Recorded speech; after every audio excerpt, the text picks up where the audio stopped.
لیکن میدان جنگ میں جانے والے جنگجو تو عورت ہی تیار کرتی ہے، یہ حوصلہ تو عورت ہی دیتی ہے. تو جتنا آپ سے اور مجھ سے ہو سکے ظلم کے خلاف میدان عمل میں آ جائیے. پہلا عمل یہ کیجئے کہ ان کی اشیاء، ان کی پروڈکٹس کا بائیکاٹ کیجئے. اسی سلسلے میں تبلیغ بھی کیجئے. دوسرا میں سمجھتی ہوں کہ میں اور آپ اپنے گھروں میں 10 سے 15 منٹ اپنی اولادوں کو لے کر بیٹھیں اور روزانہ انہیں مسجد اقصی اور سرزمین انبیاء کے بارے میں بتائیے. روزانہ انہیں نالج دیجئے.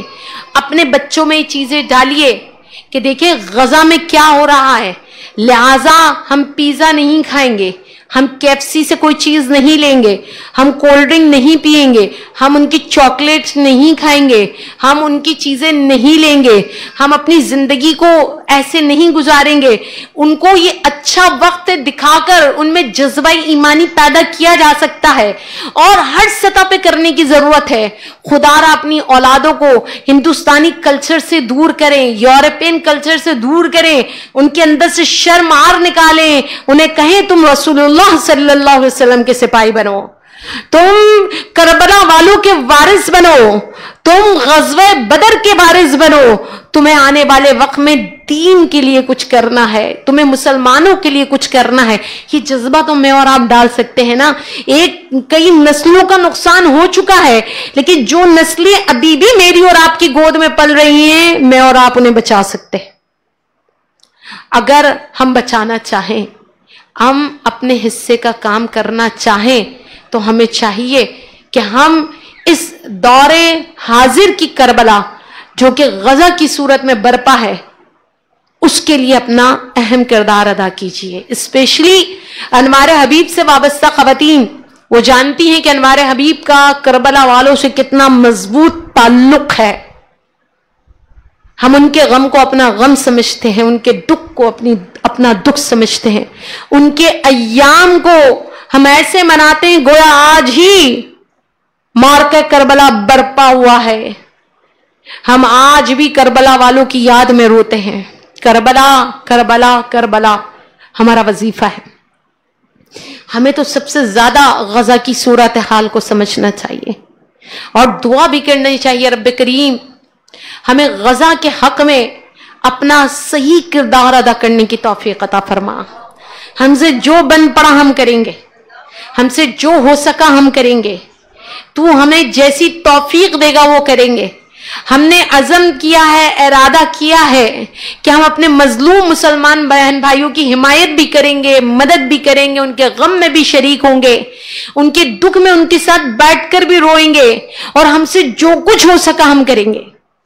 یہ تو اس وقت ایسے معاملات ہیں، کاش ہمیں ملک در ملک تقسیم نہ کیا ہوتا، سرحدیں نہ بنائی ہوتی، تو یقین کریں میں اور آپ میدان جنگ میں نکل جاتے.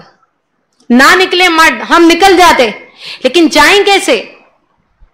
ویزا، پاسپورٹ، معاملات، پھر اپنے ہی لوگ رکاوٹ بن کے بیٹھے. اتنی سرحدوں کو عبور کر کے جائیں کیسے؟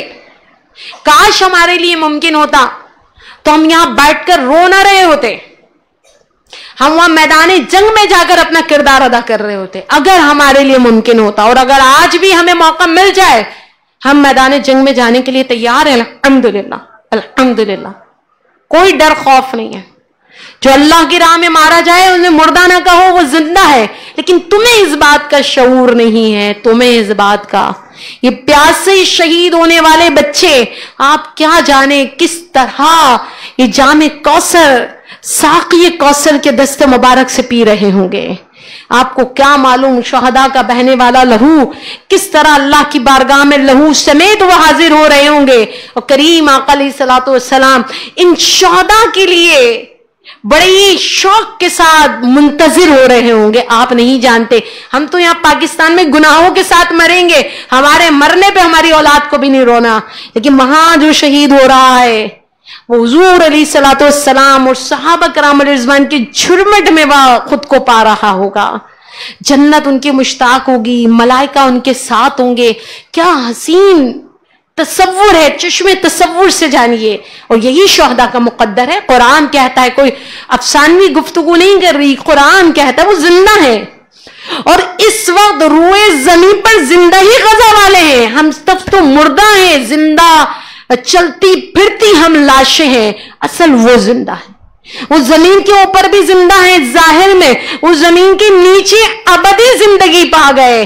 ہم زمین کے اوپر بھی مردہ ہیں, زمین کے اندر تم اپنے کرتوت بھگت رہے ہوں گے. اللہ سے دعا کرتے ہیں رب کریم ہمیں ظلم کے خلاف ڈٹنے کی توفیق دے, ہماری گودوں میں پلنے والی اولادوں کو مجاہد اور مجاہدہ بننے کی توفیق دے, ہمیں اپنی اولادوں کا تعلق قرآن سے جوڑنے کی توفیق عطا فرما, ہمیں قرآن پاک کی عملی تفسیر بنا دے. رب کریم ہمیں صحابیات کی سیرت پر چلنے والا بنا دے. رب کریم ہمیں حضور علیہ الصلوۃ والسلام کے ارشادات کے مطابق ان کی کنیزیں بنا دے. مولا ہم سے ایسے کام لے لے جس پہ تو راضی ہو, ہماری آتی جاتی سانسوں کو خوشبودار کر دے. مدینے میں مرنے والے مولا تجھ سے آج غزہ کی زمین پہ مرنے کی دعا کرتے ہیں, تو ہمیں موقع عطا فرما دے. مولا دن رات تجھ سے مدینے میں جانے کی دعا کرنے والے تجھ سے دعا کرتے ہیں, تو ہمیں غزہ جانے کی توفیق عطا کر دے. مولا ہم جانے کے لیے تیار ہیں. رب کریم مدینے کی یاد میں رونے والے آج غزہ کے لیے اشک بار ہیں, اپنے بہن بھائیوں کے لیے اشک بار ہیں, اپنے بچوں کے لیے اشک بار ہیں. مولا تو ہمیں توفیق دے, تو ہمیں توفیق دے. پاکستان میں ہو تب بھی ہمارے قلب وہاں جڑے ہوں, اور ہم ان کی فکر میں لگے ہوں, اور ان کے لیے جو کچھ کر سکتے ہو مولا ہم وہ یہاں بھی کریں, اور ہمیں وہاں کرنے کی بھی توفیق عطا فرما. رب کریم غزہ والوں کا صدقہ ہمارے گناہوں کو بخش دے, خطاؤں کو بخش دے, لغزشوں کو بخش دے, ہماری غفلتوں کو دور کر دے. مولا ہمارے دل کی سختی دور کر دے, ہمارے آنکھوں کی خشکی دور کر دے, ہماری روحیں بجھ گئی ہیں مولا اسے دور کر دے. مولا قرآن کے علم سے ہمارا سینہ منور کر دے, ہماری روح کو قرآن کی غذا سے مولا منور کر دے, ہمیں روحانی طاقت قوت عطا کر دے, ہماری گفتار کے مطابق ہمارا کردار بنا دے, ہمارے باطن کو ہمارے ظاہر سے زیادہ اچھا کر دے. اس پر آشوب دور میں مولا ہمیں حق پر چلنے کی توفیق عطا فرما, باطل سے ٹکرانے کی توفیق عطا فرما, ڈٹ کے غلط کو غلط کہنے کی توفیق عطا فرما, ہمیں سب کے خوف سے آزاد کر دے مولا, صرف اپنا خوف عطا فرما, ہمیں سب سے خوفزدہ ہونے سے محفوظ کر دے مولا, ہمیں صراط مستقیم کی راہی بنا دے, ہمیں مجاہدہ بنا دے, ہمیں اس راہ پر مولا استقامت کے ساتھ چلنے کی توفیق عطا فرما دے. وآخر دعوانا ان الحمد للہ رب العالمین.